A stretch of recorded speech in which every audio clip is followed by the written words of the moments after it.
Hello guys! Welcome back sa aking YouTube channel. In today's video, meron na naman tayong mathematical problem na nanggagaling sa Battle of the Brains Batch 1999. And here's the question. The length of a rectangle exceeds its width by 2 feet. If each dimension were increased by 3 feet, the area would be increased by 51 square feet. Find the original dimensions. Okay, first, kunin natin ang formula ng area. As we all know that the area of a rectangle is equal to length times width.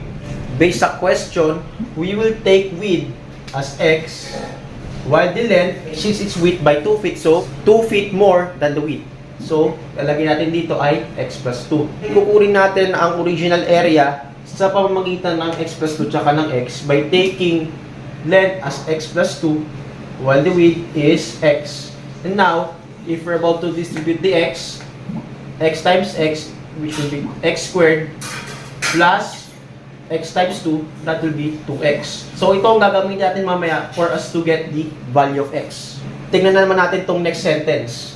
If each dimension were increased by 3 feet, the area would be increased by 51 square feet. Focus muna tayo rito.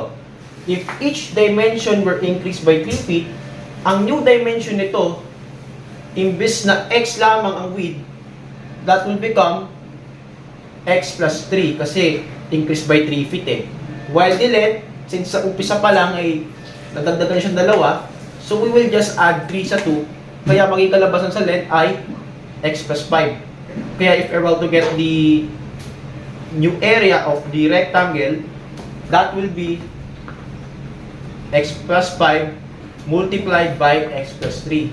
We will use the FOIL method, which will be x times x, x squared plus x times 3, that will be 3x. Then 5 times x, that will be 5x.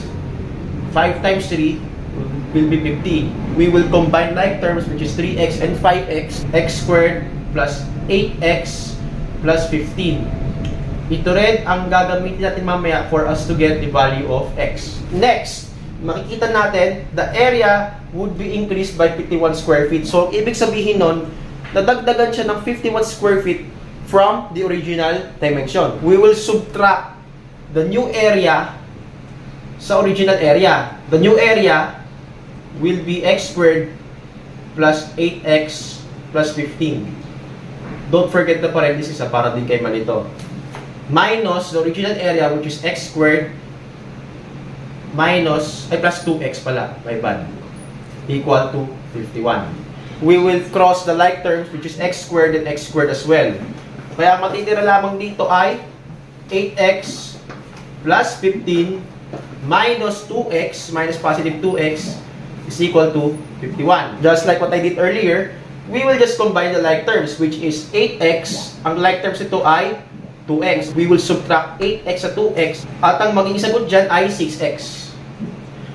Tapos itong 15, since ka-like term niya ang 51, itatranspose natin to dito. Makikita natin ang operation, which is plus, addition sign.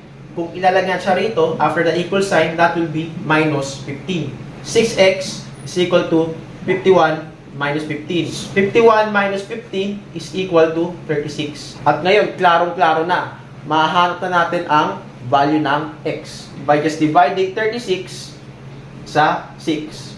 36 divided by 6 is equal to 6. Kaya the value of x is 6. So, this will be the width. Bakit po? Balikan natin. This is the original one.